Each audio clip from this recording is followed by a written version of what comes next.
오늘 본문 말씀은 농부들이 곡식을 심고 거두는 원리를 이용해서 우리 크리스찬들이 영적으로 어떻게 신앙생활을 해야 되느냐, 어떻게 심고 어떻게 거두어야 되느냐 하는 문제를 가르쳐 줍니다.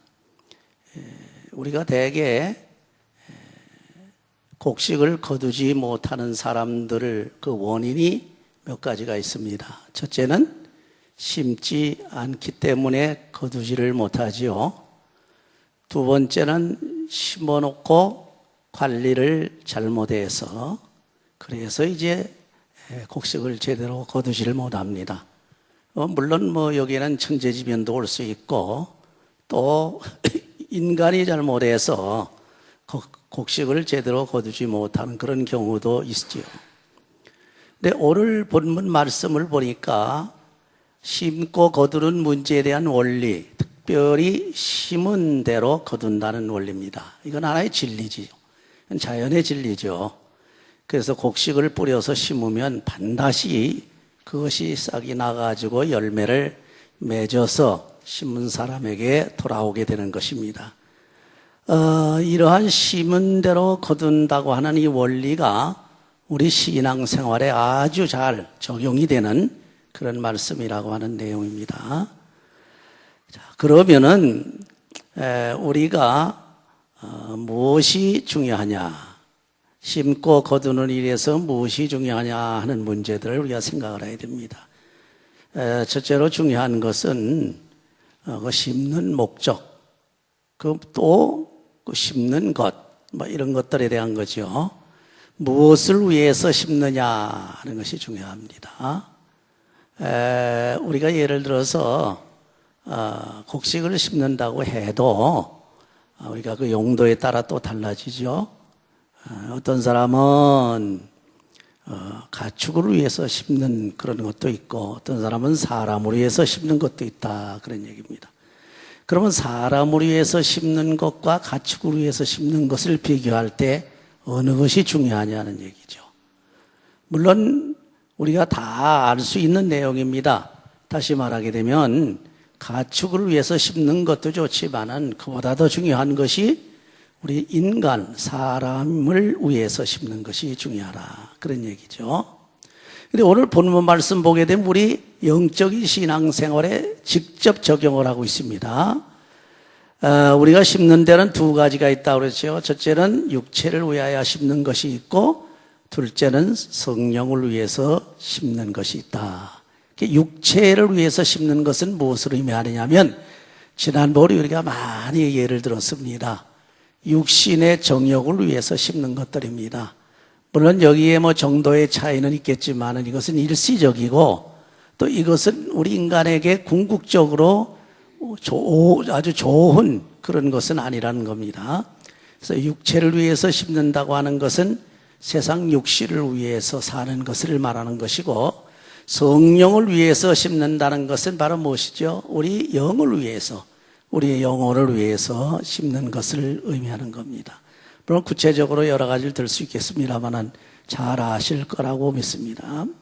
그 다음에 또 중요한 것은 뭐냐 하게 되면은 심기는 심는데 심은 후에 어떻게 관리를 하느냐 할 때 물론 관리는 누구나 똑같이 합니다. 거름을 주고 또 물도 주고 또 속가도 주고 전지도 해주고 그런 관리를 전부 하는데 여기에서 가장 중요한 것 중에 하나가 그렇게 관리하는 과정에서 그 곡식을 맺을 때까지는 상당한 기간이 걸리거든요.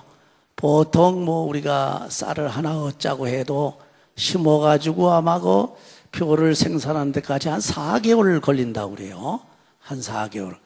근데 이 농부가 너무 성격이 급해가지고 자기가 있는 정성을 다 했는데 이게 열매를 안 맺는단 말이에요. 열매를 안 맺는다고 그걸 그냥 참질 못하는 그런 경우가 많이 있는데 그렇게 되면 그 결과에 있어서 열매를 거둘 수가 없다는 겁니다. 다시 말하게 되면 더 급한 사람이 어떤 사람이냐? 곡식에 씨를 심어놓고 한 일주일도 안 돼가지고 안 난다고 와서 파헤쳐. 이게 이 땅이 좋지 않은 거야. 다른 데로 또 옮겨 심고. 또 안 나니까 또 다른 데로 옮겨 심고. 또 안 나니까, 이거 씨가 잘못되면 다른 씨를 갖다 심고. 그래가지고 계속 이걸 인내하지 못하고 참지 못하면은 열매를 얻을 수 없다는 거죠. 그래서 우리가 중요한 것은 이거 곡식을 심으면 어느 정도 기간이 걸린다고 하는 것까지 알아야 되고, 그 기간까지 인내하고 참고 최선을 다할 때 열매를 얻을 수 있습니다.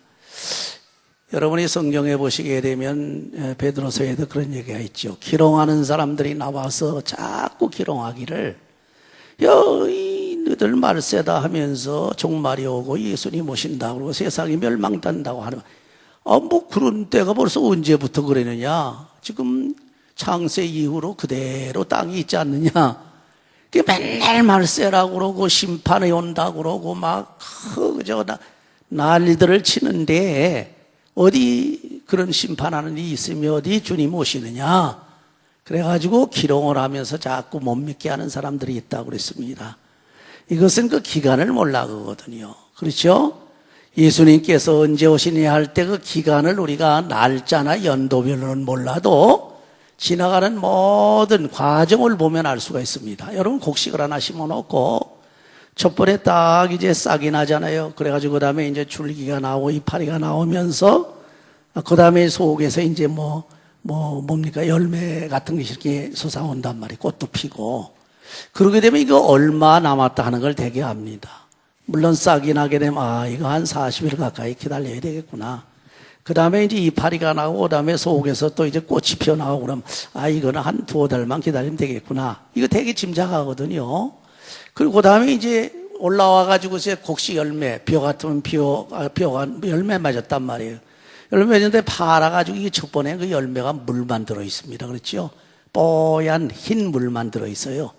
그걸 그냥 급해다가 그걸 갖다가 잘라다가 먹으려고 그러면 그 국물밖에는 못 빨아먹죠. 그거 가지고 어떻게 하겠습니까? 그러니까 그렇게 되고 난 다음에 이게 올라와서 고개를 숙이면서 누렇게 익어서 단단하게 될 때야만 먹을 수 있겠다 하는 것을 안단 말이죠. 또 기간이 어느 정도 걸릴 건 알아요. 며칠까지는 몰라도 날짜는 몰라도 어느 정도 걸리고 어느 때쯤 우리가 타작을 해도 되겠구나. 그렇게 이제 알 수가 있다는 겁니다.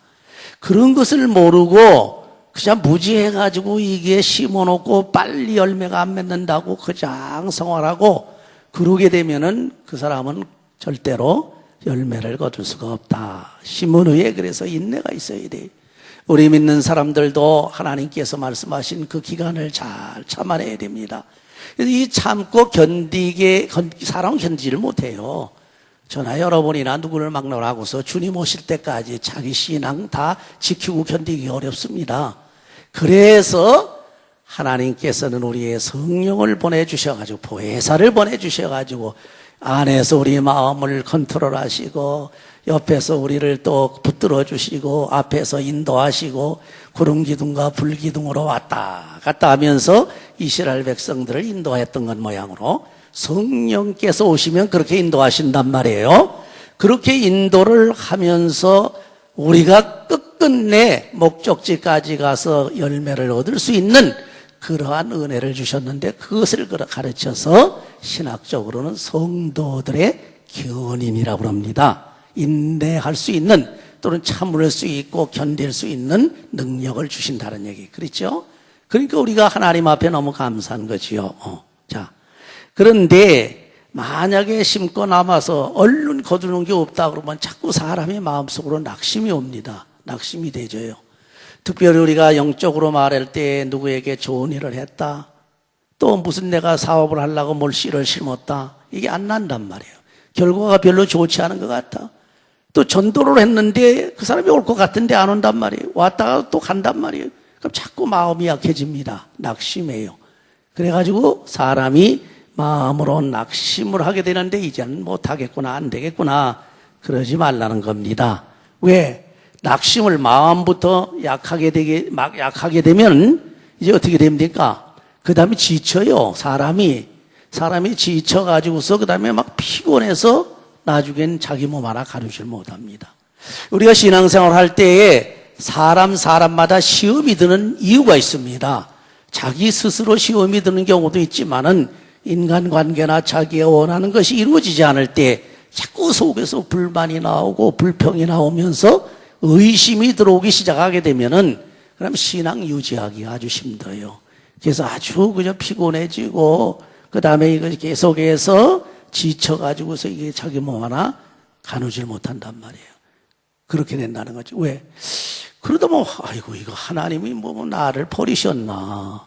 하나님께서 나에게 왜 이렇게 복을 안 주시는가?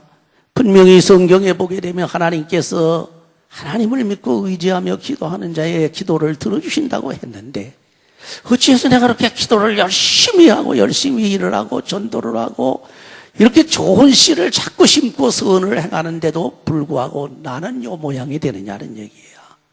어찌해서 나는 이렇게 헤어나오질 못하고서 내가 앞으로 나가질 못하느냐. 그래서 나중에 낙심을 하게 된단 말이에요. 그래가지고 지쳐서 쓰러지게 된다. 그런 얘기예요. 그런데 그렇게 지쳐서 쓰러질 정도로 피곤하다 할지라도 절대로 포기하지 말라는 거예요. 포기는 하지 말라. 사람이 지칠 수는 있어요. 그렇죠? 만약에 지치지 않는다면 인간이 아니죠. 사람이 피곤할 수 있어요. 피곤하지 않다면 인간이 아니죠. 피곤해 지쳐요. 여러분이 무슨 일을 만나고 무슨 일을 한다든지 무슨 계획을 한다든지 무슨 일이 있다든지 그런 때 계속해서 이것이 내 마음이 확신이 없어지고 자꾸 이렇게 마음이 약해지기 시작하게 되면은 자기 자신이 피곤해져요. 심정만 피곤한 게 아니라 나중에 육신까지 피곤해져요. 그래서 영육간이 피곤해가지고 이게 비틀비틀해진단 말이에요. 비틀해서 쓰러질 것 같고 심지어 쓰러진다 할지라도 몇 번 쓰러져요? 7번 넘어진다 할지라도 몇 번 일어나요? 몇 번째 일어나요? 8번째는 일어나요. 그걸 가르쳐서 세상 사람들은 7전8기라 우리 성경에 그런 게 있어요. 성경 여러분 잠언서에 가보게 되면 7번 넘어진다 할지라도 8번째 일어난다 그랬어요. 그게 바로 성경에도 있는 말씀입니다. 이게 무엇을 의미하느냐? 우리는 피곤할 수도 있고 지칠 수도 있고 쓰러질 수도 있고 넘어질 수도 있지만은 아주 꼬꾸라지지 않는다고 성경이 그랬거든. 아주 꼬꾸라져서 아주 완전히 포기할 정도로 되지는 않는다. 왜? 나는 연약해서 부족해서 나는 힘이 없어서 지쳐 쓰러진다 할지라도 내 안에는 격려해 주시는 성령이 계시고 내 옆에는 나의 손을 붙들어 주시고 나의 팔을 붙들어 주시는 성령이 계시고 또 옆에는 천사들이 호일하고 있고 내가 넘어진다? 일으켜 주시는 줄 믿으시기 바랍니다. 그래서 우리 믿음은 거기에서 있는 거예요. 그렇기 때문에 뭐라 그랬습니까? 본문에 보게 되면 그런 말씀이 있어요. 다른 게 없습니다. 피곤치 아니하면 때가 이름에 뭐라고요? 때가 이름에 거두리라. 그래서 거둔다는 확신을 가져야 된다는 거죠. 여러분 신앙생활하면서 자꾸 이렇게 미끄러져 내려가기 시작하면 제가 정신없거든요. 어떤 것이 원인이 됐던지 간에 자꾸 내가 그냥 자꾸 약해져. 영육간의 마음이 그래가지고 해이해지고 말이지 이렇게 쫙 내려가지요. 이럴 때 우리가 해야 될 일이 뭐냐? 분명히 세상의 심리학에서도 말하자면은 그럴수록 주님을 더 붙들고 주님 주시는 귀한 사명을 감당할 때에 그때 회복이 빨라진다는 겁니다. 자, 그러면은 이렇게 해서 때가 이름에 피곤치 아니하면 때가 이름에 거두리라 했는데 우리가 어떻게 심느냐 하는 것이 중요해요. 사람들이 심는 그 방법도 또 중요하다는 얘기죠. 그렇죠? 어떤 때 어느 때 비교하는데 여기 보게 되면 우선 때가 필요하지요. 어느 때 심느냐? 성경에 보게 되면은 때라고 하는 것은 때가 내게 딱 닥쳐올 때, 곧 기회가 있을 때 그 소리. 내게 만약에 기회가 만들어지거든 남에게 좋은 일을 할 수 있는 기회가 딱 온단 말이에요. 그거 놓치지 말라는 겁니다. 내가 또 하나님 앞에 좋은 일을 할 일이 생겼다? 놓치지 말라는 겁니다. 그 어느 때입니까? 그걸 어느 때라고 그럽니까? 여러분 이건 내외로 많이 일어납니다. 신앙생활하고 교회생활하면서 교회를 통해서도 그런 동기가 오게 되고 자기 마음속에서 기도하다 감동이 돼가지고 야 내가 이렇게 심어야 되겠다 하는 마음이 또 생긴단 말이에요. 그러면 지체하지 말라는, 거기에 계산이 들어가기 시작하면 못합니다. 인간 계산이 따라 붙게 되게 되면은 이게 사탄은 아나니와 삽비라 같이 어떻게든지 못하게 하려고 그러니까 계산해가지고 계산이 안 맞으면 난 못하거든. 그렇죠? 그래서 계산을 맞추려고 그러다 보게 되면 내가 감동된 첫 감동에 이르지를 못해요. 오히려 하나님 뜻에 못 이른단 말이죠. 이게 내 마음속에 감동이 왔다. 누굴 도와줘야 되겠다. 내가 오늘 무슨 일을 해야 되겠다. 주를 위해서 어떻게 되겠다. 내가 내 자신을 위해서 뭘 해야 되겠다. 이런 것들이 탁탁탁탁탁 때가 온단 말이에요. 그걸 기회라고 해요. 그걸 카이로스라고 그러죠. 그렇죠? 성경엔 그래요. 그 카이로스를 놓치지 말라는 겁니다. 여러분들, 우리에게는 무수한 카이로스들이 옵니다. 순간순간 닥쳐와요. 카이로스가. 그렇잖아요. 주위에 같이 살면서도 카이로스가 순간순간 일어나요. 수도 없이 일어나요. 또 밖에 안 나가고 집에 있는데도 마음속에 계속 카이로스가 일어나요. 자기가 어떤 일을 심어야 하고 무슨 씨를 심어야 하고 또 무슨 좋은 일을 선을 행해야 하는지 그런 카이로스들이 안팎으로 카이로스들이 수시로 일어나고 수도 없이 일어나요. 무진장에 우리가 힘이 없어 못하는 것뿐이고 믿음이 없어 못하는 것뿐이죠. 그래서 우리는 기회가 있는 대로 심을 수 있는 그러한 믿음을 가져라, 그런 얘기예요. 그 기회 놓치면 못해요. 제가 항상 느끼는 중에 프리웨이를 쫙 달리다가 이제 익시트로 해서 나오죠. 익시트로 해서 나오게 되면은 거기 어차피 신호등 있는데 쉬게 되거든. 그렇죠? 내리다가 딱 쉬면 대부분 옆에 그 홈레스들이 옵니다. 그렇죠? 홈레스들이 여기 쫙 이제 돈 좀 달라고 그렇게 이러고 있어요. 근데 요 타이밍을 못 맞추면 못 주겠더라고요. 주고 싶어도. 그렇죠? 일로 오시오 하면 저 사람 뛰어오기 전에 이게 벌써 이게, 뭡니까? 푸른 신호등이 착해지면서 가는데 나 혼자 서 있을 수가 없거든? 뒤에서 막 밀고 오니까. 그래서 저 사람이 오는 사람하고 나하고 타이밍이 안 맞으면 못 주겠더라고요. 그게 주려고 다 준비했다가도 안 됩니다. 또는 미리 준비를 못하고 있을 때는 그 첫날하고 하다가 또 때를 놓쳐버려요. 기회를 놓쳐버린단 말이에요. 예를 들면 그렇습니다. 그 타이밍을 잘 맞춰야 된다는 거예요. 이 카이로스는 수도 없이 옵니다, 우리에게. 우리가 눈여겨보지 아니하고 내가 마음속에 하나님을 향해서 생각하지 않고 묵상도 안 해서 그렇지, 가만히 생각하면 내가 할 일이 너무나 많아요. 보는 것마다 내가 할 일인데, 그렇잖아요? 그렇게 그거는 때, 기회를 잘 잡아서 기회가 있는 대로 자꾸 심어놔. 이 사람한테 심어놓고 저 사람한테 심어놓고 이 교단에 심어놓고 저 단체에 심어놓고 이런 일로 심어놓고 저런 일로 심어놓고 착착착착착 다 심어놓으시란 말이에요. 다 심어놨어요. 여기 보게 되면 어떤 사람에게, 국한된 사람에게만 하라는 게 아닙니다. 모든 사람에게 하라는 거예요. 그렇죠? 모든 사람에게 닥치는 대로, 기회가 오는 대로, 카이로스가 오는 대로 그 타이밍을 놓치지 말고 준비했다가 탁탁탁탁탁탁 심으란 말이에요. 여러분 심어보셨지요? 우리 권사님들 아마 옛날에 시골에서 손수 아마 발걷어 붙이고 와서 심은 경험도 있을 겁니다. 남자분들은 말할 것도 없고 저도 옛날에 심어봤어요. 시골에서. 그러면 그 심을 때에 옛날에 요런 모틀이라는 게 그거 가지고 하는데 그거보다도 이제 같이 단체로 심을 땐 줄을 이렇게 딱 이렇게 저짝에 꽂아놓고 이짝에 꽂아놓고 양쪽에서 사람이 탁 꽂아놓습니다. 그러면 자기 앞에 있는 걸 빨리 심어야 돼요. 그렇죠? 그러면 딴 사람 다 심고서 줄이 넘어갈 때 내가 이걸 못 심으면 문제가 생긴단 말이에요. 그렇죠? 그리고 타이밍을 잘 맞추라는 겁니다. 여러분이 선한 일을 행할 때, 좋은 일을 행할 때, 하나님의 영광을 위해서, 사람들을 위해서 이렇게 무슨 일을 할 때에 때를 놓치지 말라는 겁니다. 크고 작고 문제가 아닙니다.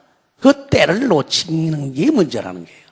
그 때를 놓쳐. 그래서 하나님 앞에 가게 되면 네가 얼마나 또 어느 정도 어느 분량으로 잘했느냐, 선을 심었느냐, 그 분량을 따지지 않습니다. 그건 2차적인 거예요. 계산은. 다음번에 따지고 첫째 따지는 건 내가 기회를 놓쳤느냐 잡았느냐, 때를 제대로 내가 맞췄느냐 못 맞췄느냐, 그걸 우리 하나님께서 보신단 말이에요.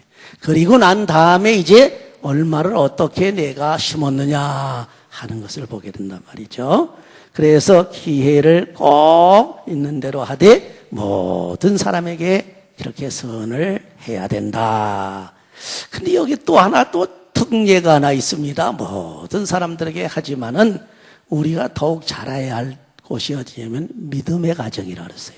믿는 가정에게 더 잘하라. 이건 참 성경에도 우리 하나님께서도요, 거의 우리와 똑같은 것을 인정해 주시는 것 같아요. 우리가 남을 도와주지 않습니까? 사람들에게 많이, 남의 자식들에게 많이 하면서 그래도 자기 자식에게는 어떻게 더 잘해 주려고 그러는 게 인지상정입니다. 우리 하나님도 모든 사람들에게 좋은 일을 하라 그래 놓고서 그럼에도 불구하고 당신의 자녀들에게 더 잘해줘라. 할렐루야. 믿는 사람들에게 더 잘해줘라. 얼마나 참, 이게 어떻게 보면 편벽된 것 같지만 그것이 또 사랑이에요. 그것이 특별한 사랑입니다. 우리가 사랑을 받아 어떤 사람은 요만큼 사랑을 받고 어떤 저만큼 사랑을 받고 이만큼 사랑받잖아요. 사랑을 보통 받는 사람이 있고 좀 더 받는 사람이 있고 더 받는 사람이 있고 특별히 사랑을 받는 사람이 있거든. 하나님도 마찬가지예요. 하나님도 우리 인간을 보면 사랑하는 사람의 그 차별은이라고 할 수가 없지만은 하나님 구별적으로 이렇게 사랑을 하셔요. 그렇기 때문에 믿는 가정에게는 좀 더 잘해서 서로가 잘하게 되면 어떤 문제가 옵니까? 같이 하나님께 영광을 돌리게 됩니다. 잘하게 되면 어떻게 됩니까? 같이 기도합니다. 찬양합니다. 서로 도와줍니다. 전도하자고 또 맹서합니다. 이 다 좋은 거예요. 그래서 믿는 사람들에게 더욱 잘하라. 이렇게 해서 기회가 있는 대로 모든 사람들에게 선을 행해서 심되 특별히 크리스찬들에게 더 잘하고 열심으로 심게 되면 그 심는 대로 거두리라. 여러분, 이러한 심는 그러한 하나님의 말씀을 통해서 많은 선을 행해서 심어서 하나님께서 말씀하신 대로 심은 것을 다 잘 거두어서 하나님께 영광 돌리며 풍요로운 삶을 영위해 나가시기를 주의 이름으로 축원합니다. 아멘. 기도하시오.